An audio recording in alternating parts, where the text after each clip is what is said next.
In my first life, a 12-meter decorative candle fell on me and killed me. In my second life, a wax rabbit the size of my thumb bowed to an examiner and melted before it could lift its head.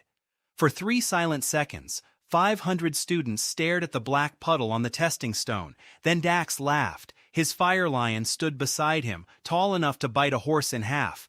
Gold flames rolled over its mane. Dax had summoned it a moment earlier, and the applause had shaken dust from the ceiling. My rabbit had received a smaller welcome. It had received 1 spark from the examiner's testing rod. That had been enough. Master Hark looked down at the puddle as if I had dropped soup on his polished boot. "No combat value," he said. I was still trying to understand why I was alive, why my hands were 17 years old, and why everyone wore academy robes. Hark gave me no time. He tapped the ranking crystal with his rod. My name fell from place 212 to place 500. The number glowed above the arena. The laughter became louder. "Scholarship revoked," Hark continued. "That removes 80 silver a month. Elite residence revoked. Access to the upper training halls revoked. Evan will report to the general dormitory before sunset." "The general dormitory is full," an assistant whispered. Hark did not even turn his head. "Then he can sleep with his candle." That earned him another wave of laughter.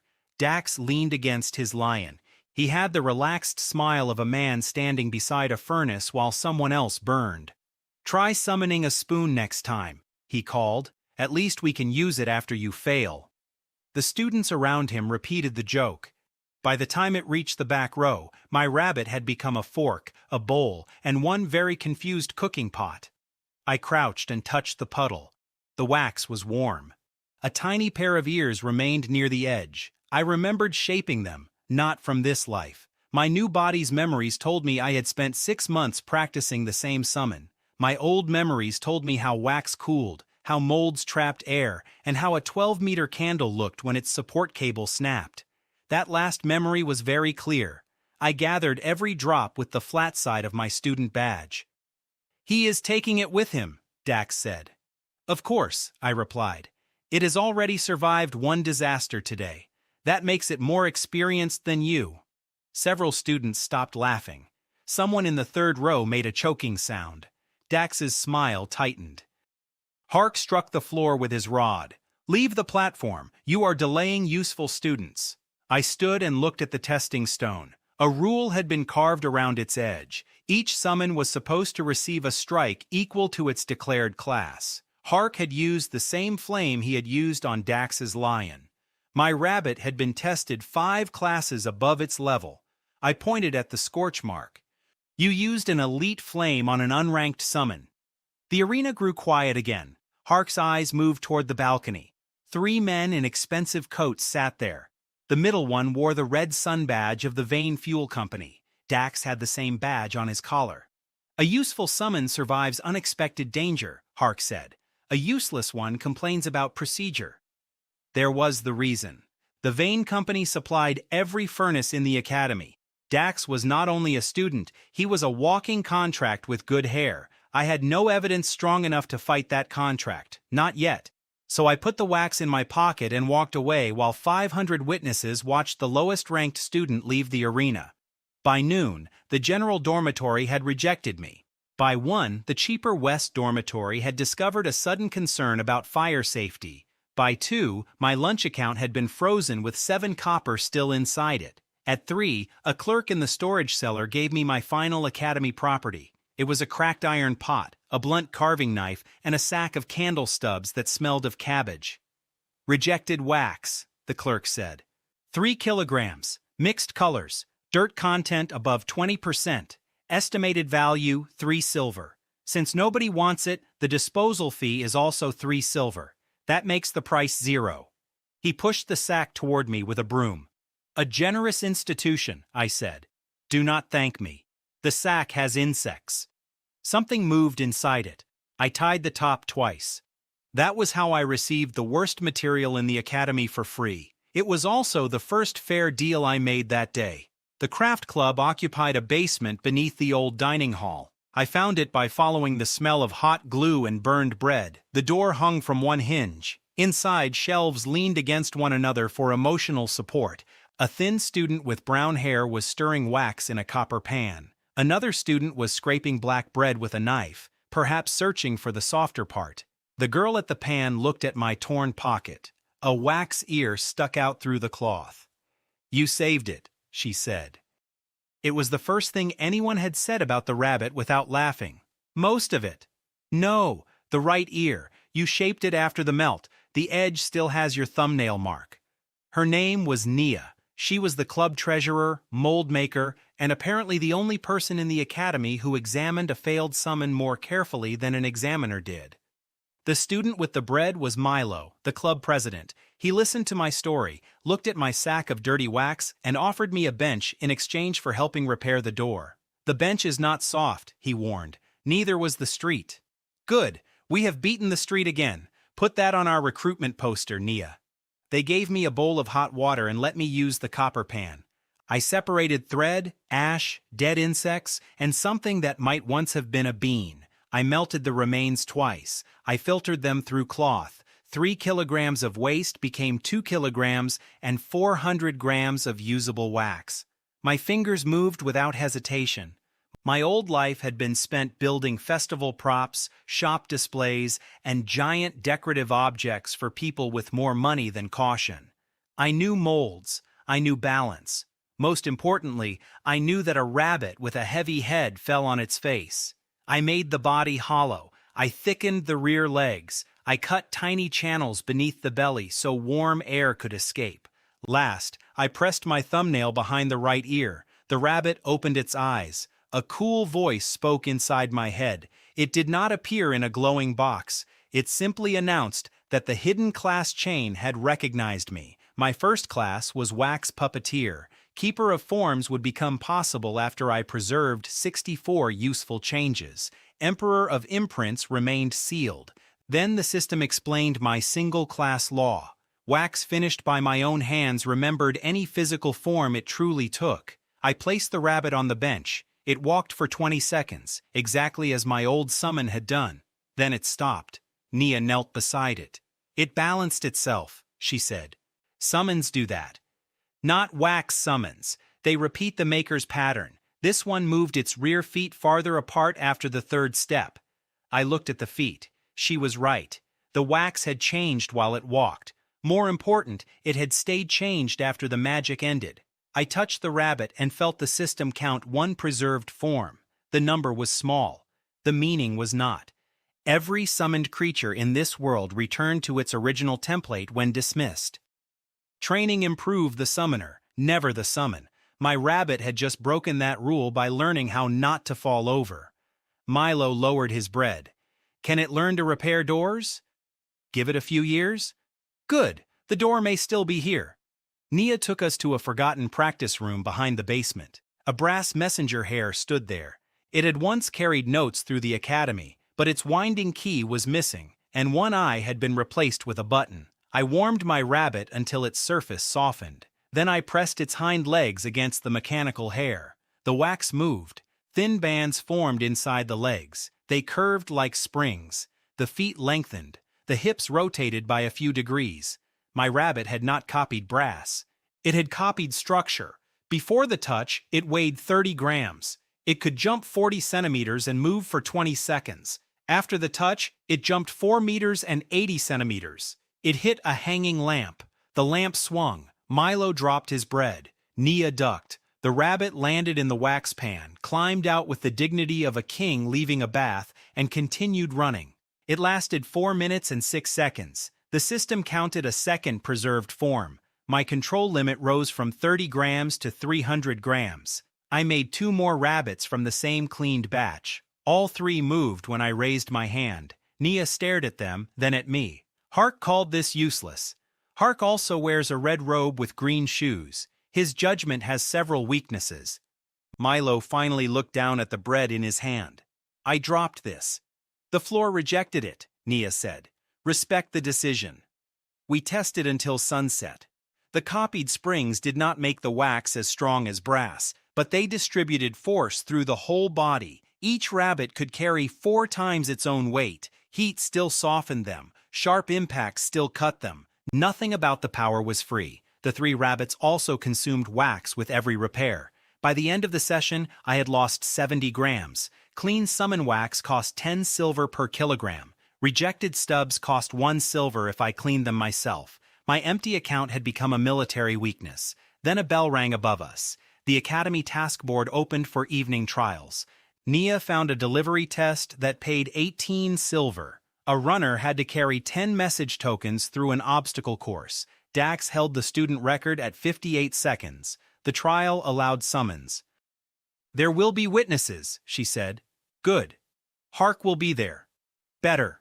Milo looked at the 3 rabbits circling his boots. "Do you want us to hide the useful one until you are ready?" I put 1 rabbit in each pocket. I was publicly ranked last. A private victory would be a waste. The evening course stood beside the main dining hall. Nearly 80 students had gathered around it. My fall had already become the Academy's favorite story, so my arrival produced immediate whispers. The lowest-ranked student had brought his melted lunch. Dax was there with his fire lion. Hark stood beside the timing crystal. Both looked surprised. Dax recovered first. "Did the spoon refuse you?" It had standards. A few students laughed. This time, not at me. Hark tried to reject my registration. Nia stepped forward with the printed task rule. Summons were allowed. Rank was irrelevant. The timing crystal was controlled by the central board, not by the examiner. Hark glanced at the crowd and allowed it. The first rabbit took a token in its mouth. The second and third waited at the 2 hardest walls. I had spent 1 hour measuring the course from outside the rope. Dax had used his lion to jump every obstacle. I had no reason to carry the same body from start to finish. The bell rang. My first rabbit crossed the opening path in 6 seconds. It jumped 4 meters and 80 centimeters, landed on the first wall, and passed the token to the second rabbit. The crowd stopped whispering. At the mud trench, the second rabbit ran along the narrow rail instead of crossing the mud. A senior student shouted that it was impossible for a wax summon to adjust its feet in motion. The rabbit adjusted them again. At the final wall, the third rabbit launched from a stone post. It flew over Dax's best landing mark by 2 full meters. The crystal rang. 41 seconds. Nobody laughed. Then the ranking board erased Dax's name from the top line and replaced it with mine. The noise hit all at once. Students crowded the rope. Someone demanded a second run. Someone else offered 5 silver for a rabbit. A teacher took off his glasses, cleaned them, and stared again as if the number might become polite. Dax walked to the crystal. "The machine is wrong." The crystal repeated the time in a voice loud enough for everyone to hear. 41 seconds. Pip climbed onto the top of the timing post and copied Dax's proud pose. It raised its tiny chin and placed 1 paw against its chest. The crowd exploded with laughter. Dax's face became the same color as his lion. He ordered the lion to run the course again. It finished in 56 seconds, 2 seconds better than its old record, and 15 seconds slower than 3 dirty wax rabbits. The ranking board moved me from place 500 to place 318. The task clerk counted 18 silver into my hand. 80 witnesses saw the coins. Hark had to stamp the result himself. His red sleeve shook once. "A delivery trick does not make a combat summon," he said. "Then it should be easy to beat tomorrow." Dax stepped close enough for me to feel heat from his lion. "It will melt again." "Then bring a cup. We should stop wasting it on the floor." Nia made a strange sound beside me. It took me a moment to realize she was trying not to laugh in Hark's face. We returned to the basement with 18 silver, 3 exhausted rabbits, and a crowd following us halfway down the stairs. By the time we reached the door, the Academy rumor had changed. The useless wax student had not cheated. He had trained a summon that could learn. That rumor was more valuable than the coins. I spent 3 silver on rejected wax, 2 on lamp oil, and 1 on salve for my burned fingers. 12 silver remained. My strength had increased 10 times by controlled mass. My active time had increased more than 12 times. My status had risen 182 places. It was a good first day after dying. Milo cooked potato soup in the same copper pan we had used for wax. Nia made him wash it twice. The soup was thick with cream, onions, and small pieces of smoked meat. We tore warm bread into it and watched butter melt across the surface. Pip sat beside my bowl and stared at the steam with serious suspicion. Nia gave me the bench, a folded blanket, and a key to the basement. "You can stay until we repair the club account," she said. "How damaged is it?" Milo stopped chewing. "Tomorrow's problem." That meant very damaged. After they went to sleep, I placed Pip beside the two other rabbits. Only Pip had touched the mechanical hair. The other two should have kept their simple legs. One of them twitched. Thin spring bands appeared beneath its wax skin. Then the third rabbit changed. Both jumped 4 meters and 80 centimeters without ever touching the brass machine. The system counted 2 new preserved forms and spoke 7 words that made me forget the warm soup. Creations from one candle remembered as one.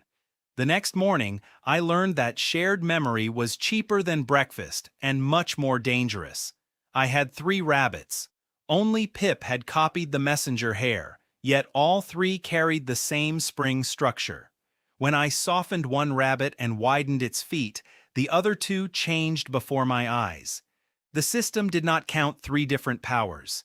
It counted one useful form shared across one source of wax. That distinction mattered. Each finished body could hold one borrowed imprint until I remelted and finished it again. Shared memory remained while another body carried the old form. The creatures still consumed energy and material. The cheat did not create wax from air. It did, however, turn one lesson into 10 students.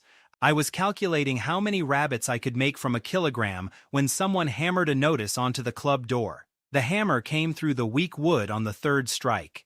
Milo stared at the new hole. "At least they repaired part of it," he said. The man outside wore the gray coat of the Academy property office. 12 early diners had followed him downstairs because Public Misery was the only Academy event that never required a ticket. He read the notice aloud. The craft club owed 300 silver in rent, furnace fees, and safety penalties. Payment was due before sunset on the following day. Failure meant immediate seizure of the basement, tools, and stored materials. Nia took the paper from him. "Our original debt was 140 silver. Master Hark reviewed your account," the man said. "The broken door created a safety penalty." Milo pointed through the new hammer hole. "You broke the door. Then you should have maintained it." The witnesses laughed, but several stopped when they saw Nia's face. She held the notice so tightly that the paper tore near her thumb. "The property man added 40 silver because I slept on an academy bench." Even Milo did not laugh. 300 silver equaled 25 months of normal club income. The property man left with his witnesses. By the time he reached the dining hall, the notice had already appeared on the public rumor board. Students began placing bets on which club would receive our basement. The Elite Fire Society was the favorite. Nia spread the club accounts across the table. We owned 8 silver, 2 copper, 4 cracked molds, and 1 copper pan that had recently served as a bathtub for a rabbit. I added my 12 silver. Our combined wealth reached 20 silver. We were only 280 silver short. "I can sell the molds," Milo said. "For 12 silver, Nia replied. "I was hoping you would not know the price." I checked the public mission book. The only large job was an ironback hunt in the unstable North Quarry. The guild offered 100 silver for the herd and 4 per intact fang. Dax's team had already registered. Nia read over my shoulder. "Your rabbits weigh 30 grams. An ironback weighs 600 kilograms. Then we should avoid wrestling. Do you have a plan?" "I have the beginning of one. I need a dog." The Academy Kennel refused to rent us a trained hound. The keeper had received a new rule that morning. Lowest-ranked students could not borrow valuable animals. Fortunately, the kitchen owned an old tracking dog named Moss. Moss was valuable only to people who respected sleep and leftover meat. He spent most afternoons beneath the butcher's table. I had remelted and finished Pip before dawn, clearing his personal imprint while the other rabbits held the spring form. For 2 copper and half of Milo's bread, the kitchen dog Moss let Pip touch his leg and nose. Pip's face lengthened. His paws spread. Tiny channels appeared inside his muzzle. He still looked like a rabbit, but now he looked like a rabbit that had made several private agreements with a wolf. The other two rabbits changed in the workshop at the same moment. Nia saw it happen and covered her mouth. Distance does not matter. Source matters, I said. They came from one melt. The system counted the hound structure as a third useful form. My control rose enough to animate 600 grams. I could manage 6 larger scouts or 20 tiny ones, but not for long. We spent 4 silver on wax, 3 on rope, and 1 on salt. Nia prepared rough bodies while I carved paws, cooling channels, and final marks. After 5 hours, my fingertips were split, and my control reached 2 kilograms. We had 6 wax wolves, 12 small rabbits, and 12 silver left in the room. The wolves were hollow. They weighed only 200 grams each. They could not bite through iron hide, but they could carry rope, track prey, and fit into cracks. A rich summoner would have called them toys. Rich summoners often had poor imaginations. At the north gate, Dax waited with 4 elite students, his fire lion, and a wagon polished so brightly that the horses looked embarrassed to pull it. Nearly 40 students had gathered to watch the departure. The task board displayed both teams. Dax looked at my wax pack. You brought candles to a quarry. You brought a fireplace. We all have hobbies. His teammates laughed before they remembered whose side they were on. Dax's family badge shone on the wagon. If he completed the hunt, the Vane Company would receive the winter fuel contract. That explained why he had chosen a task far below his normal level. He needed a clean public victory after losing the delivery record. The Northern Trail belongs to my team, he said. Take the lower ravine. The mission rules gave no team ownership over either path. The Northern Trail was wide and safe. The ravine was narrow, wet, and lined with loose stone. I looked at the 40 witnesses. Will you repeat that for the task, Crystal? Dax glanced at the recording stone beside the gate. Choose any path you like. Just stay out of my way. Much better. Nia drove our cart. Milo sat beside her with the copper pan on his knees. He claimed it was emergency equipment. I suspected he simply no longer trusted us alone with it. The North Quarry had once supplied gray stone for the academy walls. Deep cuts divided the ground into terraces. Rainwater ran down the paths. Fresh tracks covered both trails. Pip found the first ironback print within 1 minute. The copied nose did not give him magical scent. It gave him the physical channels and surface area of a tracking hound. He still had to learn what each smell meant. After 6 mistakes and 1 intense investigation of Milo's lunch bag, he found the herd. 27 ironbacks rested below the northern ledge. Their hides were layered with metal-rich plates. 2 curved fangs grew from each jaw. The largest could have pushed our cart through a wall. Dax's team approached from above. His fire lion roared. Every beast woke at once. He plans to drive them into the ravine, Nia said. There are people in the ravine. 12 first-year students were collecting blue moss below us. Their yellow safety flags were clearly visible. Dax could see them. He hesitated. His team captain told him to stop the lion. Dax looked toward the recording crystal mounted on his wagon. If he ended the attack, his team would lose time. If he continued, the herd would run toward the first years.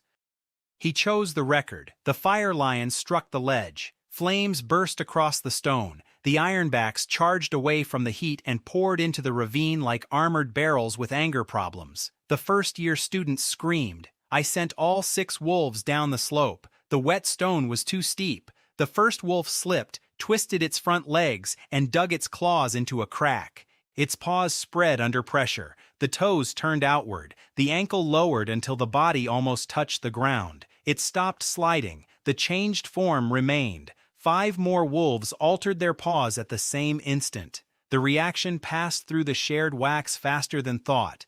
The entire pack ran down the wet wall. Students on both ledges shouted. Even Dax's captain turned away from the herd to watch. The system counted a 4th preserved form. My control rose while the wolves moved. 2 kilograms became 3. 3 became 4. I animated the 12 rabbits. They carried loops of rope between them. The wolves passed the first years, fixed the loops around stone pillars, and pulled. The rabbits used their spring legs to lift the ropes chest high. "Get behind the line!" I shouted.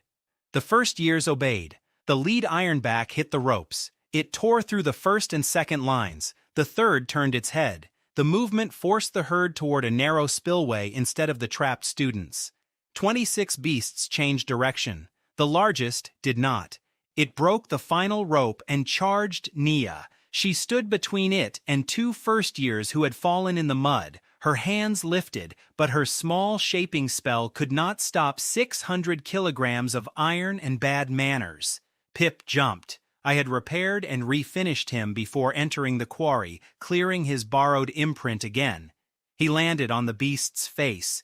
His wax paws pressed against the base of one iron fang. Soft wax flowed along its curve and accepted the physical structure. Pip deformed into a hooked wedge under the pressure. It was his own new shape, not a second borrowed imprint. The ironback shook its head. The wedge drove beneath its armored eye plate. Pip did not pierce the metal. He redirected the beast's own movement. Its head twisted. Its front legs crossed. 600 kilograms rolled past Nia and struck the quarry wall. The impact sounded like a cabinet falling down a staircase. The beast stopped moving. For one heartbeat, the ravine was silent. Then 12 rescued students began shouting my name. The shared wax received Pip's hooked structure. Every rabbit and wolf grew curved grips beneath its feet. They climbed the ironbacks, fixed ropes to armor plates, and guided the herd into the old holding pit. Dax's fire lion tried to help. Its flames heated the wet ground into steam and frightened 3 beasts back toward his own wagon. His polished wheels lasted almost 4 seconds. The wagon rolled into a ditch. The recording crystal remained upright. It captured everything.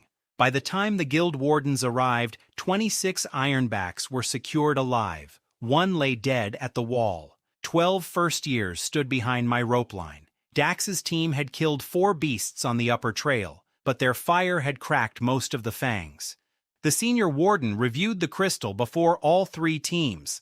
Evan redirected the herd, prevented 12 student deaths, and secured the quarry, he announced. The base reward is 100 silver. 30 intact fangs add 120 silver. Total payment, 220 silver. The first-years cheered again. Dax stepped forward with 8 blackened fangs. The warden tapped one. It broke in half. Heat damaged, no value. My team drove the herd, Dax said, toward 12 students. The crystal recorded that too. Every witness looked at him. Dax's family representative had arrived to observe the count. The man's red sun badge seemed much heavier than it had at the academy. He removed Dax's name from the winter contract form without saying a word. That hurt Dax more than losing the money. Pip sat on the reward table and copied his pose from the previous evening, one paw against the chest, chin high.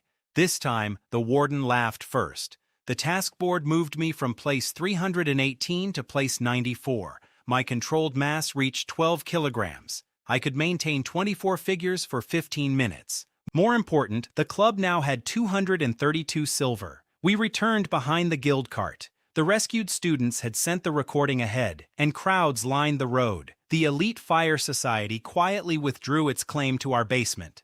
Nia took 220 silver directly to the property office. The clerk accepted it in front of 9 witnesses and marked the club debt down from 300 to 80 silver. Milo held the stamped receipt as if it were a royal title. "We need only 80 more," he said. "And we have until tomorrow," Nia replied. For the first time that day, she smiled without effort. Milo roasted ironback meat with buttered onions and thick bread. Nia baked 4 apples with honey until their skins split. The rescued first-years brought us cheese, clean bandages, and 3 kilograms of white wax. We pushed the benches together and ate while Pip attempted to drag an apple larger than his body across the table. Nia cleaned the cuts on my fingers. "You finished 18 figures today," she said. "Your hands are shaking. They will stop. They will stop because you are going to sleep. We still owe 80 silver." She wrapped the bandage tighter. "You cannot finish wax if you cannot move your fingers. That is not concern. That is accounting." "Of course. And if you smile like that, I will charge interest." Milo placed a second piece of roasted meat on my plate and pretended not to hear us. Our victory had advanced all three things that mattered. My army had grown from 3 rabbits to 24 creatures. Our resources had risen from 20 silver and dirty stubs to a nearly paid debt, clean wax, iron plates, and guild access. My public rank had climbed 224 places in one day. The price was 18 cuts, 1 destroyed wagon that did not belong to us, and Dax's hatred. I could afford 2 of those. After dinner, I remelted Pip's cracked body and finished him again. Above us, students replayed the quarry recording and stamped harder whenever Dax's wagon entered the ditch. Then the cheering stopped. Heavy steps descended the basement stairs. Master Hark arrived with 6 academy guards and the same property clerk who had accepted our money. Nearly 100 students crowded the upper landing behind them. Hark held the stamped receipt. "The payment is suspended," he said. Nia stood. "On what ground?" "Unlicensed adaptive constructs. Academy law requires examination before a self-modifying summon may earn mission credit. The 220 silver is frozen. Your original debt remains. A new safety penalty raises it to 340 silver. The crowd reacted at once. Several students shouted that the mission had already been approved. The rescued first years pushed forward. Hark ignored them. His motive was no longer hidden. Dax had lost the winter contract in public. Hark needed to erase the result before the Vane Company blamed him. "You tested my summon yesterday," I said. "I tested a wax rabbit. You concealed an evolving combat pack. You melted the evidence." The upper landing burst into laughter. Hark's face hardened. "At noon tomorrow, your constructs will undergo a formal combat certification. Until then, this room is sealed. If you lose, the club will be dissolved and every piece of wax confiscated. If you break the seal, you will be expelled." He pressed a red wax stamp across the broken door. The stamp bore the Academy crest. Pip touched it before I could stop him. The rabbit's body softened.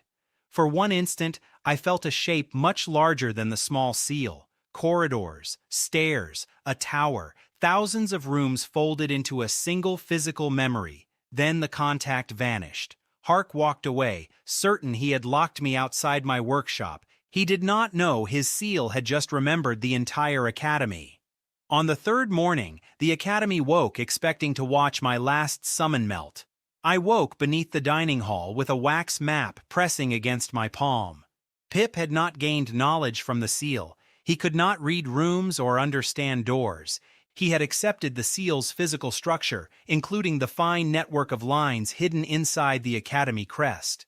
When I softened his back, those lines rose like a model city. Nia held a lamp above him.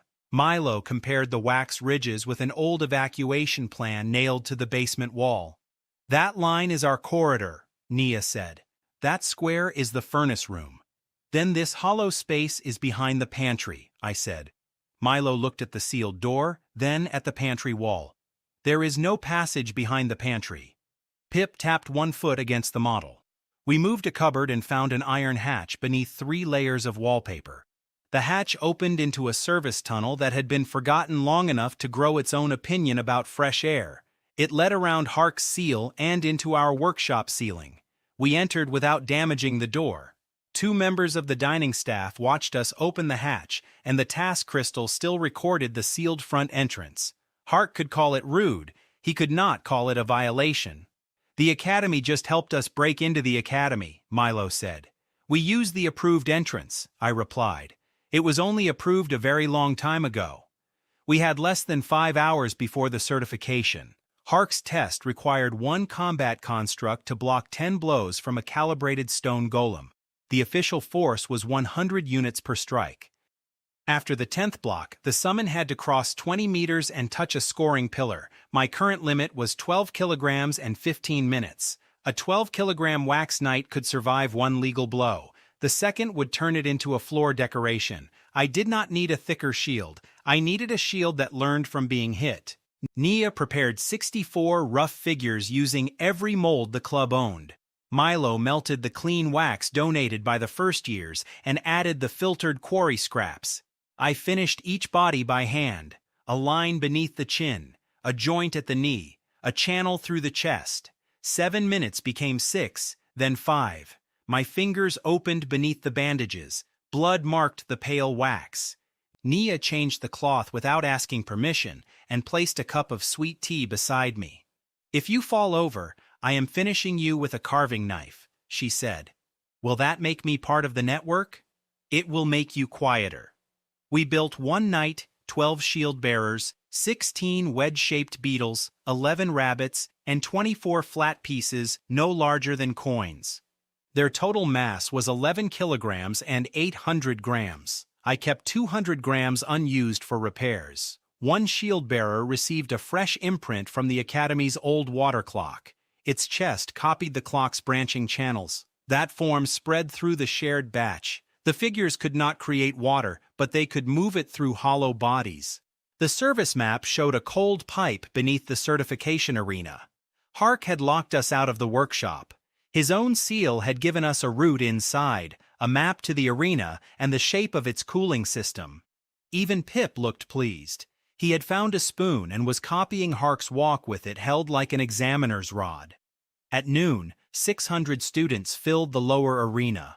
The quarry rescue played on 3 viewing crystals while they waited. Every replay ended with Dax's wagon entering the ditch. The crowd had developed a rhythm for that moment. Roll, crash, cheer. Dax sat in the first row beside 2 Vane Company officers. He no longer wore the red sun badge. His fire lion lay behind him, and its mane burned low.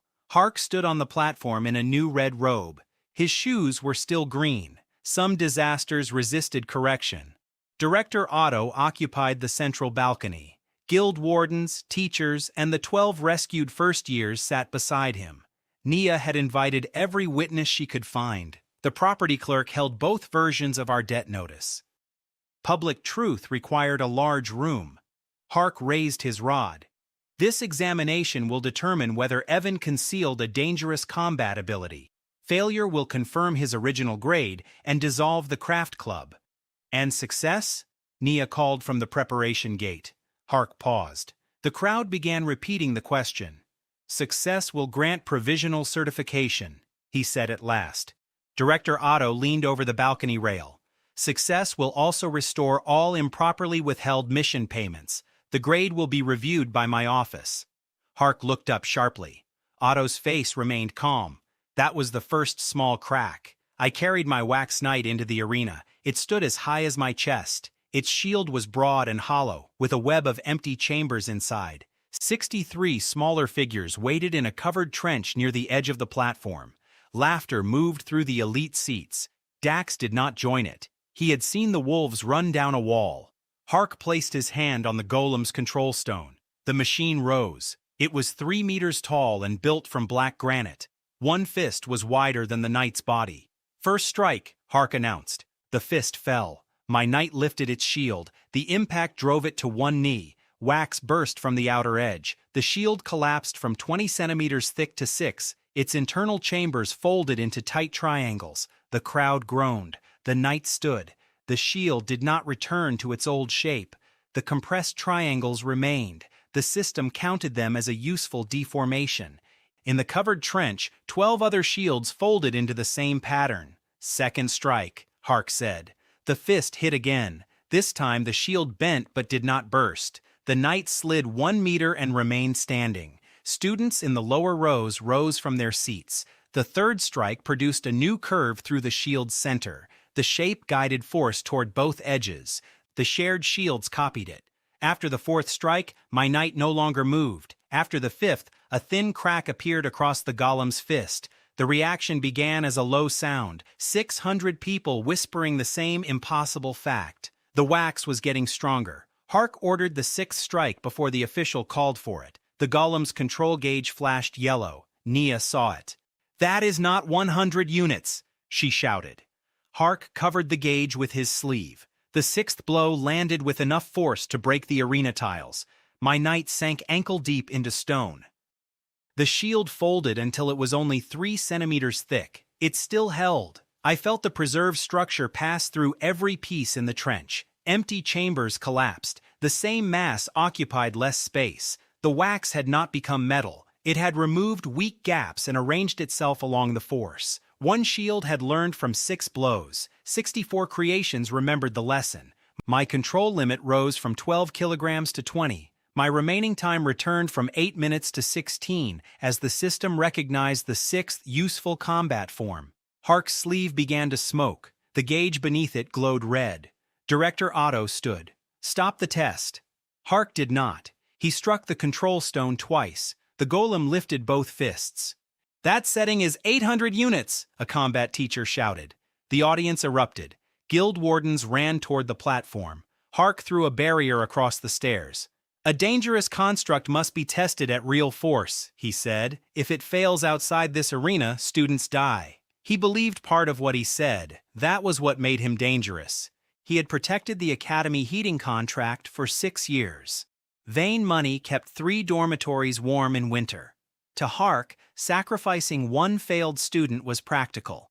Admitting that Dax's family was no longer essential could collapse the agreement he had built his career around. He had converted fear into policy and policy into my problem.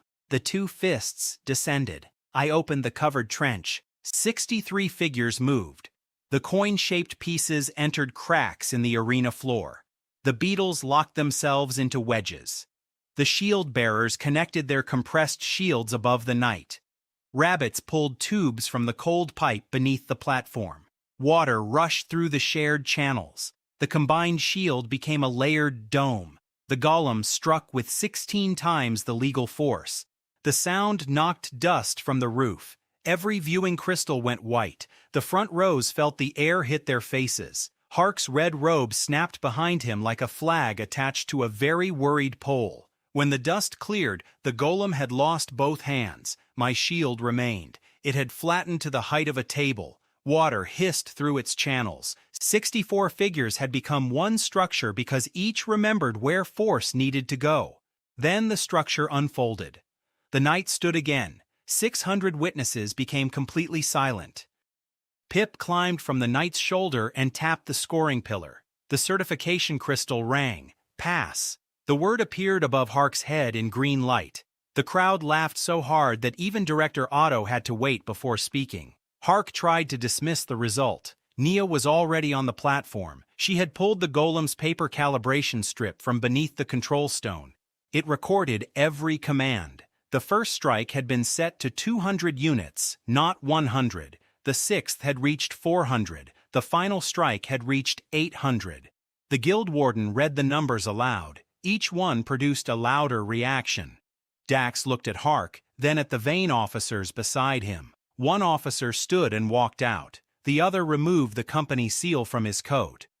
"Master Hark knowingly altered an official test," Director Otto announced.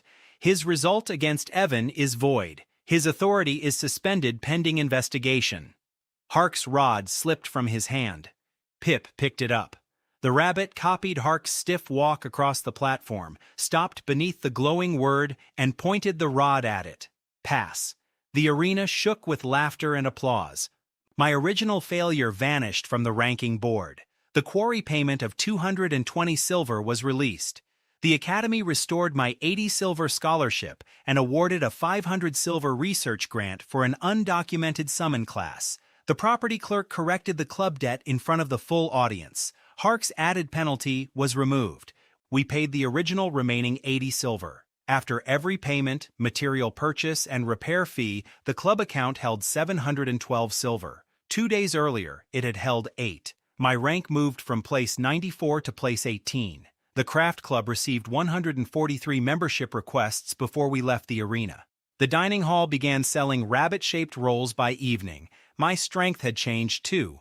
I could control 64 creations with a combined mass of 48 kilograms for 30 minutes. The system confirmed 64 preserved useful changes and advanced my class to Keeper of Forms. The title gave me no second miracle. Wax still remembered shape. I could simply maintain more of it, farther away, for longer. Hark was escorted through the same crowd that had watched him fail me. Nobody threw food. Rabbit rolls cost 2 copper, and the students respected money. Dax waited near the arena gate. "You destroyed the fuel contract," he said. "Hark did that when he attacked a student with a test golem. 3 dormitories depend on my family. Then your family can offer a fair price instead of buying exam results. His jaw tightened, but he had no audience willing to support him. Behind us, the recording crystal replayed the moment his former examiner stood beneath the word pass. Dax left without another threat. That was more worrying than shouting. The club celebrated in the repaired basement. Milo used part of our new money to buy beef, mushrooms, fresh carrots, and enough butter to frighten an accountant. He cooked everything slowly until the meat broke beneath a spoon. Nia returned from the bakery with sweet buns filled with warm berry jam. We ate at the work table while new applicants waited outside. The repaired door now opened and closed without assistance. Milo did it 6 times just to enjoy the sound. Nia placed a small wooden box beside my bowl. Inside lay 12 new carving knives. "Club property," she said. "Of course. The smallest one is balanced for rabbit ears. Very responsible accounting." She looked away, but not before I saw her smile. Pip sat between us with jam on his face. He had somehow learned to open a bun. I decided not to ask whether that counted as a preserved form. Warm food, sharp tools, a dry bench, and 712 silver in the club account. That was more wealth than I had possessed in either life. It lasted until the main doors above us opened.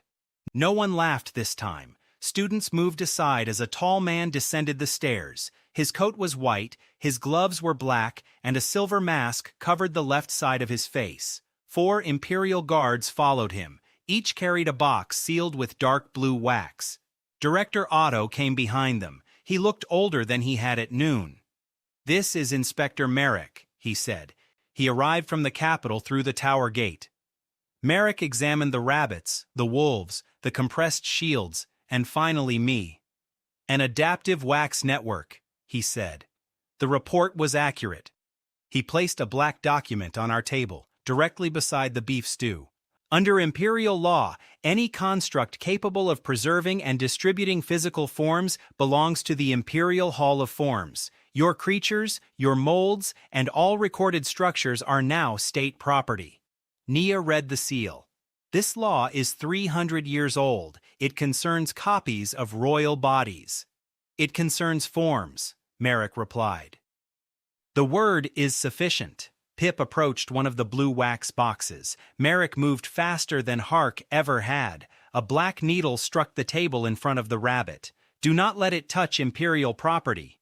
The needle had passed through the edge of my bowl. Stew ran across the document. Milo looked at the ruined dinner. His expression became colder than Nia's. Merrick did not notice.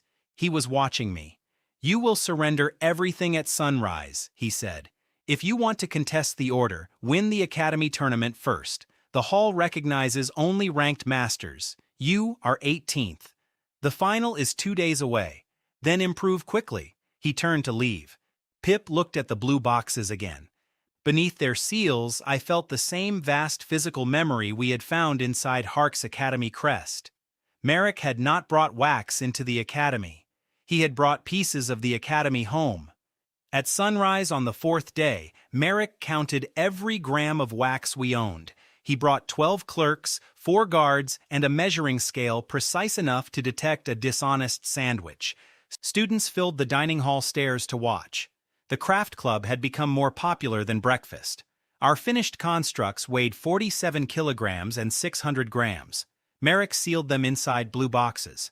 He also sealed our molds, our clean wax, and the spoon Pip had used to imitate Hark. Milo objected to the spoon. "State security," Merrick said. "That was my good spoon." "The Empire thanks you." "The Empire has never washed dishes." The crowd laughed. Merrick did not. His mask made half his face unreadable, but the visible half seemed to have been trained by a strict teacher. He left us the copper pan because it contained traces of beef stew. Apparently, the Empire had standards. The seizure should have reduced me to nothing. It did reduce the club account. We spent 90 silver on rejected candle stubs from every storage cellar in the Academy, 30 on filters, 40 on salt and clay, and 50 on 200 liters of clean water. Our account fell from 712 silver to 502. In exchange, 7 carts delivered 90 kilograms of wax in 17 colors and 37 smells. One batch smelled like roses, another smelled like wet boots. When we melted them together, the result smelled like a rose wearing wet boots. The new wax had no shared memory. It had never belonged to my first parent candle. We needed the forms locked inside Merrick's boxes. Fortunately, he had missed one piece. The Academy seal Pip touched had taken a tiny bite from his left foot. Naya found the missing crumb pressed into the broken door. It weighed less than 1 gram. It still carried the same source memory as the network. We melted that crumb into the 90 kilograms of cleaned wax and poured the entire batch into one long wooden mold. The candle stretched from one side of the basement to the other. Milo stood beside it with both hands on his hips. "A larger candle killed you in your old world," he said. "This one is only 9 meters. Then it is probably friendly." The system recognized one source. The old preserved forms moved through the new candle. Spring legs, tracking channels, whetstone paws, iron hooks, compressed triangles, water passages. Nothing created new matter or copied magic. The wax merely remembered how it had once arranged itself. Merrick had taken 47 kilograms of evidence and left me a memory weighing less than a fingernail. The first tournament qualifier began at sunset. We had 11 hours. Nia accepted 60 of the club's new applicants. She did not ask whether they liked art. She asked whether they could follow measurements and work without touching hot wax. 42 passed. Milo divided them into teams for filtering, pouring, cooling, and carrying food. They produced rough pieces. I finished everyone by hand. The final touch could not be replaced. A machine could not do it. Another sculptor could not do it. I carved a joint, opened a channel, balanced a body, and left my thumbnail mark. Each completed figure joined the class. 256 figures required 9 hours and 14 minutes. Nia sat across from me and changed my bandages every hour. When my right hand cramped, I worked with my left. When my left began to shake, she fed me pieces of bread dipped in broth so I would not stop carving. "This is not romantic," she said after the third piece. I did not say it was. "Good, you have soup on your chin. That makes it more romantic." She almost pushed the bowl into my face. At the end, we had rabbits, wolves, beetles, shield pieces, wing slats, hooks, tubes, and 100 flat scales. None looked powerful alone. Together, they weighed 89 kilograms. The cleaning process had consumed the rest. My control limit was still 48 kilograms. We needed one more useful consequence. Pip provided it by accident. He tried to climb the 9-meter parent candle, slipped, and caught himself on a wing slat. The slat locked into his side. A second slat attached to the first. 2 beetles connected beneath them to support the joint. They did not melt together. Their edges changed shape until each piece carried part of the load. The system counted a composite form. All 256 figures shifted. Hooks appeared where one body could hold another. Grooves opened where force needed to pass. Water channels aligned. Separate creatures became parts of a larger physical arrangement. My control did not treat them as 256 independent summons anymore. It treated the connected structure as one remembered body.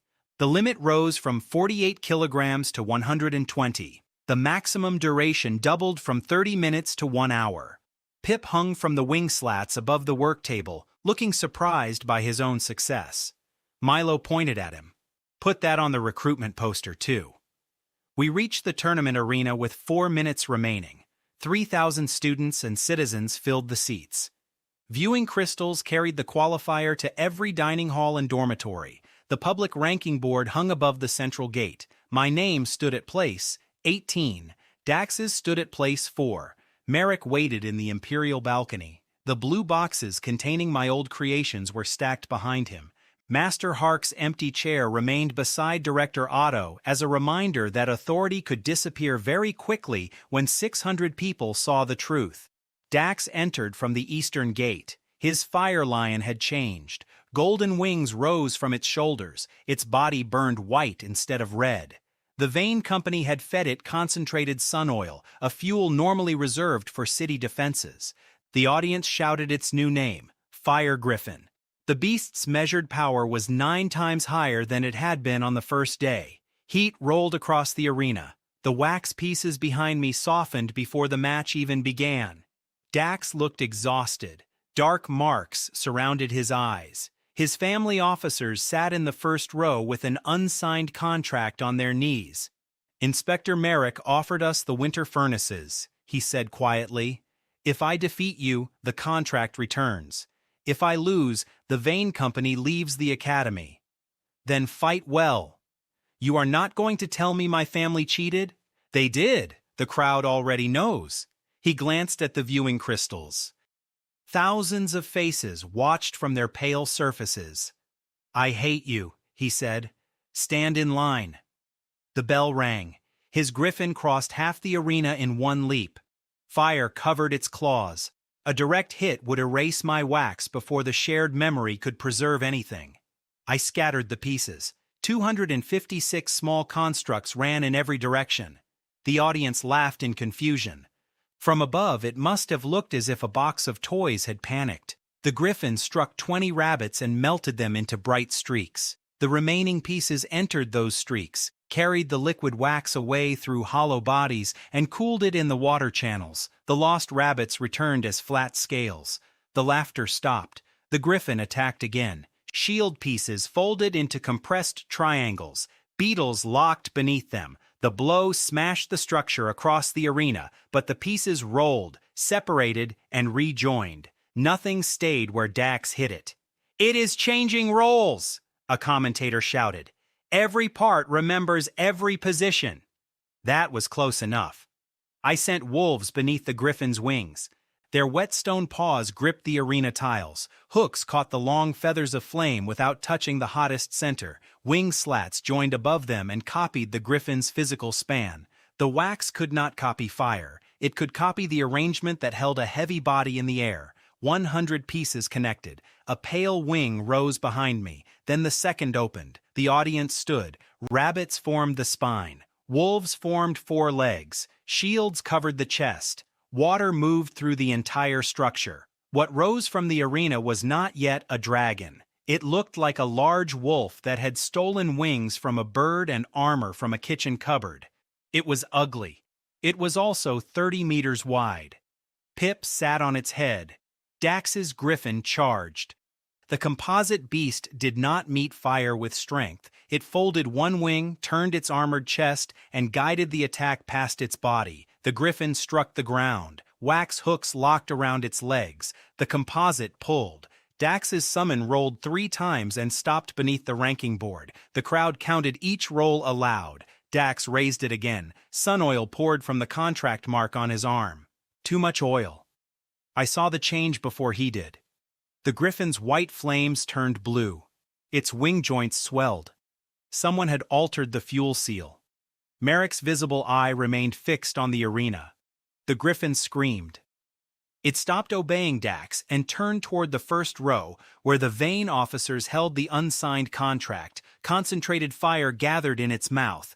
"Dismiss it," I shouted. "I cannot." Dax pulled at the contract mark. The blue fire spread up his arm. The same fuel that made him stronger had chained his summon to the Imperial regulator in Merrick's hand. Merrick wanted a decisive demonstration. If Dax won, he gained control of the Vane Company. If Dax lost control and killed his own family, adaptive summons would look too dangerous to remain private. Either result served the hall. 3,000 witnesses saw Merrick's black-gloved thumb press the regulator. The fireball left the griffin. I moved the composite beast between it and the crowd. Every shield plate folded. Every water channel opened. 180 liters crossed the chest in a single wave. The fire hit. Steam covered the arena. Wax ran from the beast in streams. My control mass fell from 89 kilograms to 50, then 43. Pain crossed both hands as if I had pressed them against the flame myself. But the fire did not reach the first row. The viewing crystals showed Merrick lowering the regulator. Dax saw him. Something in his face changed. He drove his own hand into the contract mark and tore the red sun seal from his skin. The griffin lost half its fire. Dax fell to one knee. The beast turned toward him. Pip jumped through the steam. He landed on the griffin's head and unfolded into the hooked wedge he had learned in the quarry. The remaining wax wolves pulled ropes attached to him. The griffin's neck turned. Its blue fire struck the empty Imperial balcony. Merrick's guards dragged him aside. His chair melted. The audience made one long, delighted sound. The composite beast collapsed around the griffin. Compressed shields covered its wings. Wet stone paws fixed the layers to the floor. Cooling water flowed through every contact point. The griffin struggled for 11 seconds. Then its fire went out. The timing crystal rang. My name moved from place 18 to place 2. For a moment, Dax remained on his knees. The crowd waited. He stood, faced the nearest recording crystal, and raised his burned arm. "Inspector Merrick controlled my fuel seal," he said.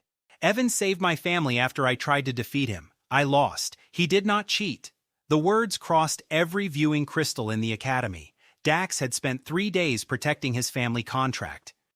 Now he destroyed Merrick's version of the story to protect his family instead. The first applause came from the 12 students we had saved in the quarry. Then the craft club joined. Then the whole arena rose. Dax looked as if he wanted the floor to open. Pip sat beside him and copied his kneeling pose. Dax stared at the rabbit. "I still hate that thing. It likes you. That makes it worse." The tournament judges confirmed my victory.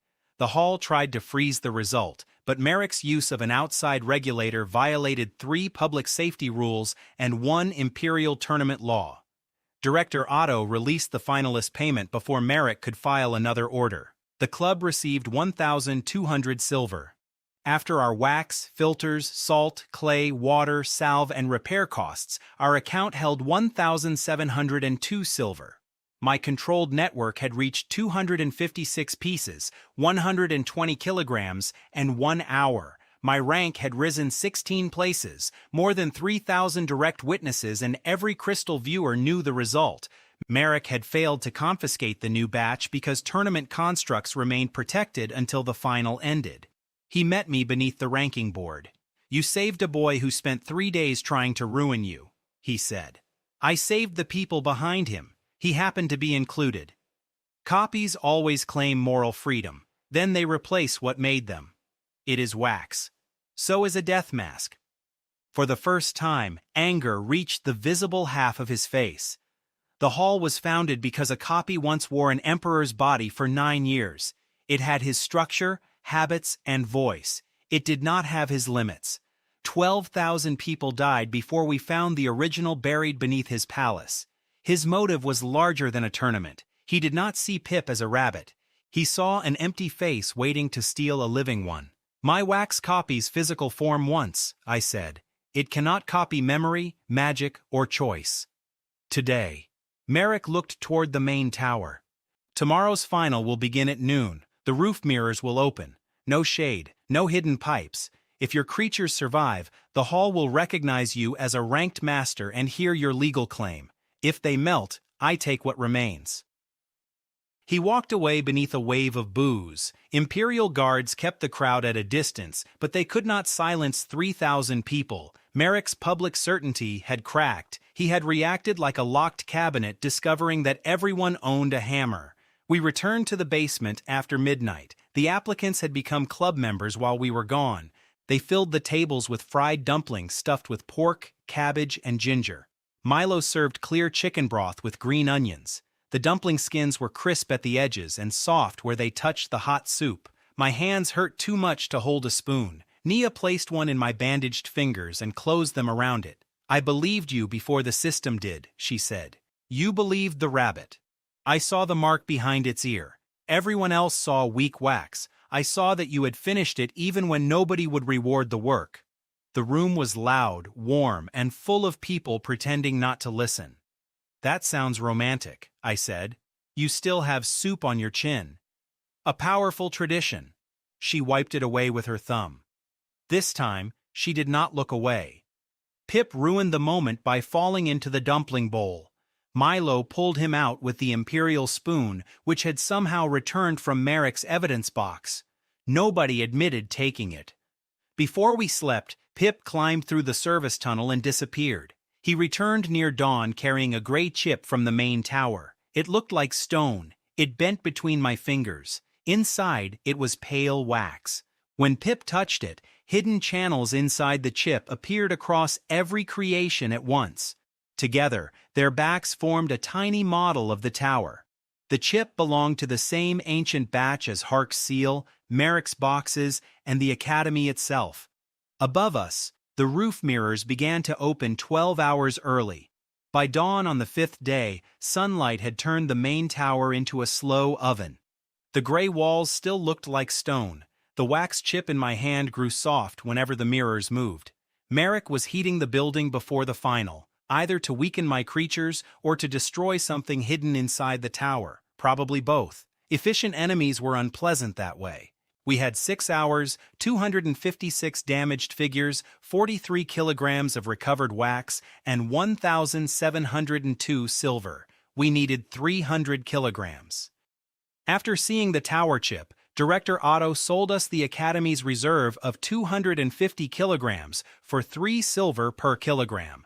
12 clerks recorded all 750 silver. Another 100 bought water, and 50 bought cooling salt, leaving 802 silver. Students added old candles. Kitchen workers brought cooking wax. The 12 quarry students brought their emergency lamps. Dax arrived with a barrel of vein cooling oil. "It is not fuel," he said before I could ask. "It carries heat away from furnace walls. My family has 9 barrels and no contract." "How much?" 1 silver. "The barrel is worth 80. Then I am trying a terrible business decision." 400 witnesses saw Nia pay him 1 silver and make 3 clerks sign the receipt. The club melted everything into one parent batch. Old structures spread through the new wax. The Griffin's remembered wings held no fire or magic, but their angles could ride hot air. We built 512 small creatures. 42 club members made rough bodies. I completed each with a notch, channel, or balancing cut, while Nia and Milo kept them moving beneath my hands. The last figure was Pip. I repaired his burned foot, sharpened his ears, and pressed my thumbnail into the familiar place. He opened his eyes and kicked the carving knife across the table. "Strong finish," Milo said. My controlled mass reached 300 kilograms. The system extended the network to 512 bodies for 90 minutes. Every increase came from a preserved, useful form. Every form had been earned under real force, and every gram still had to be carried to the arena on 6 carts. Power looked less impressive when it needed wheels. At noon, 20,000 people filled the arena, roofs, and courtyards. Viewing crystals stood in every major square. The city had come to see a lowest-ranked student challenge the Imperial Hall with old candles. My name glowed at place 2. The first place belonged to the Imperial Champion.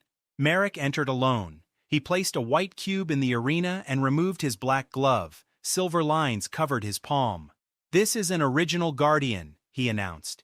"It was shaped from the first stone of the capital and has served the hall for 3 centuries. It has never changed because perfection does not need to learn."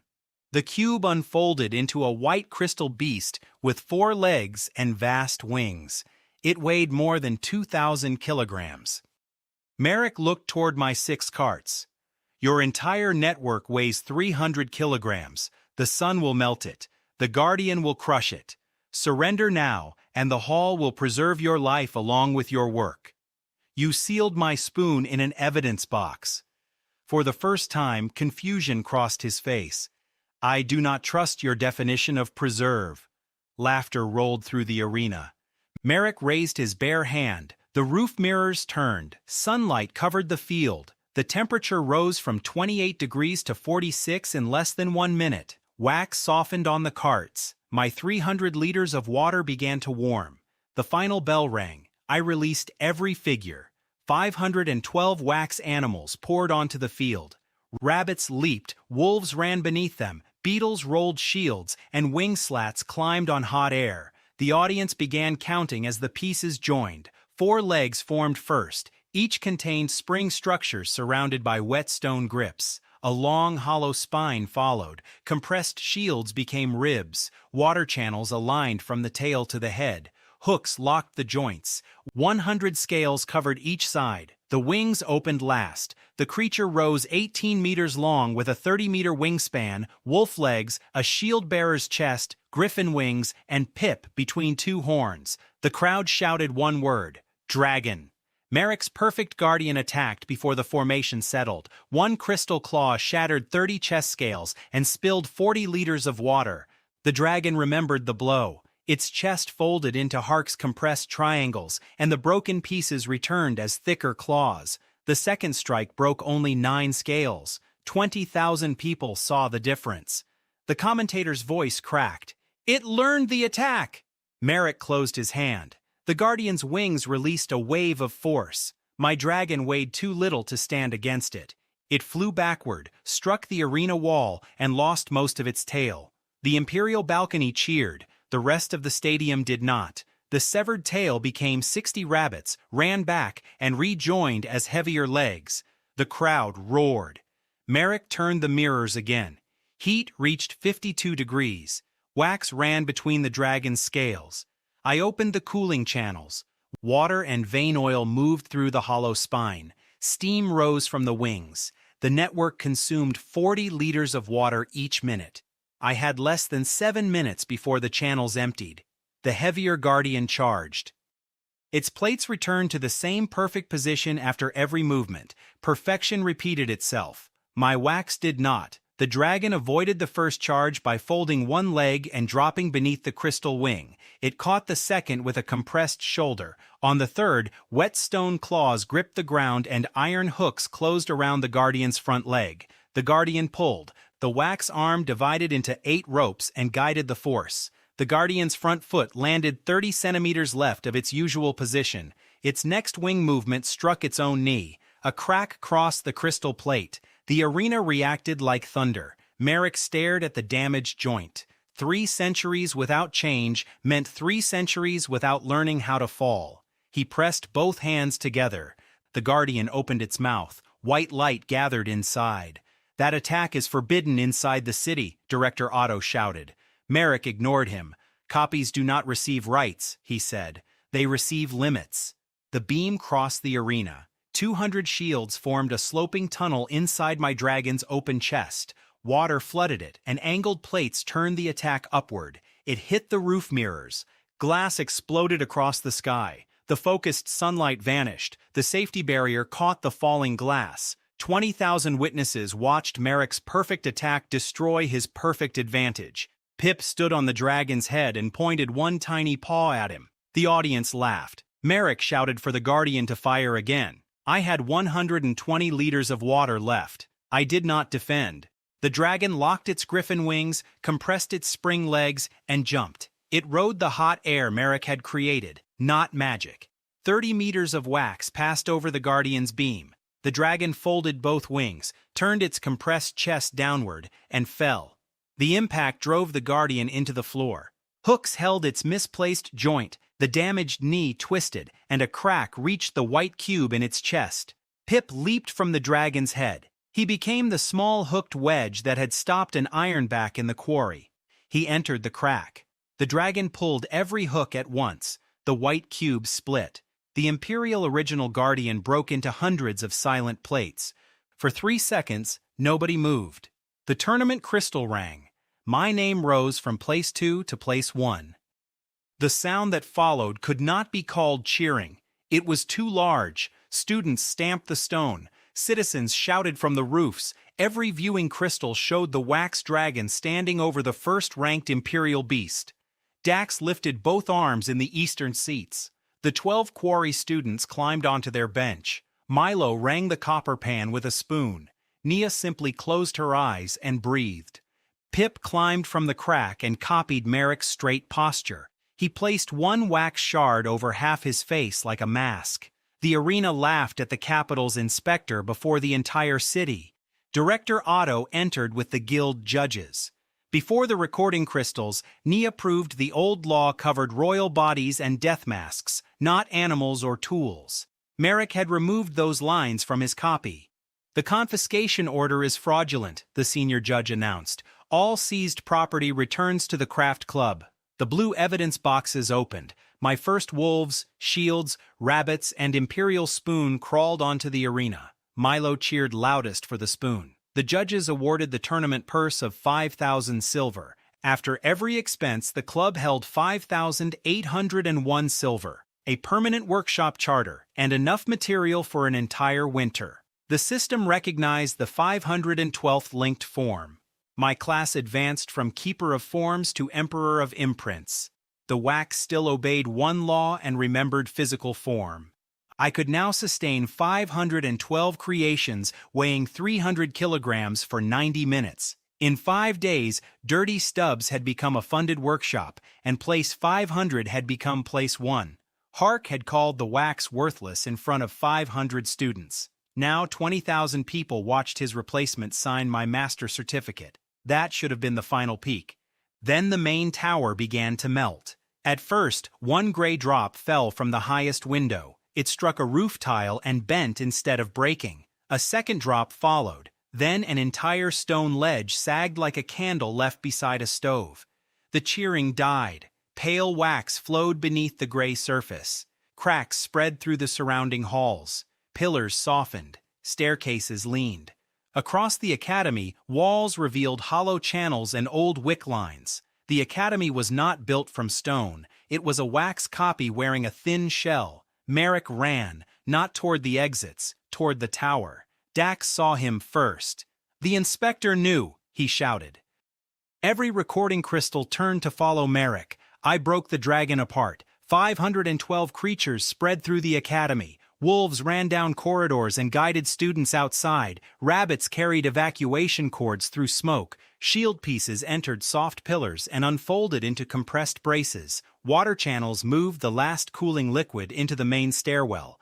Each rescue had witnesses. Teachers saw a wax line hold a ceiling long enough for 40 students to pass. The quarry first years watched wolves pull 2 cooks from a collapsed pantry. Citizens in the courtyard saw the giant dragon become hundreds of small hands.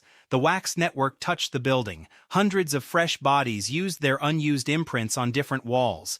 Their borrowed structures joined inside the shared network and struck me all at once. I saw the academy's physical form as it had been when the first mold was made.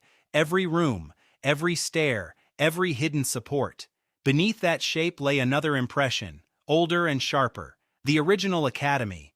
It stood somewhere cold, inside a valley surrounded by black mountains.